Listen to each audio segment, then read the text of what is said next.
Ci siamo costituiti per qualsiasi tipo di reato ambientale, anche il disastro ambientale a seguito della nuova normativa, in un eventuale processo che ci fosse nei confronti di chi viene rilevato che ha inquinato.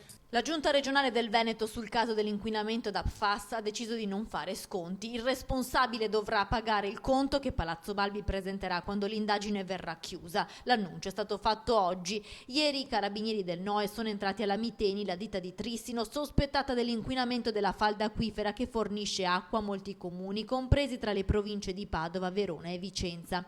Stamane intanto il blitz degli attivisti di Greenpeace in laguna. L'assessore Bottaccina ha ribadito che la regione, dal momento in cui è esploso il caso PFAS nel 2013, si è immediatamente attivata per la messa in sicurezza delle acque con dei filtri. I filtri vanno cambiati frequentemente, sono monitorati, vanno cambiati, hanno un costo e la soluzione definitiva è quella di andare a pescare l'acqua con un acquedotto nuovo in una falda che non sia inquinata. Abbiamo già i progetti pronti, abbiamo la rassicurazione a parte del Ministero che arriveranno i fondi destinati a questo e siamo in attesa della conferma ufficiale. Dal Ministero potrebbero presto arrivare 80 milioni, mentre continuano gli screening sulla popolazione. Intanto la Regione ha incaricato ARPAV di indagare sullo stato di contaminazione dell'acqua nella zona.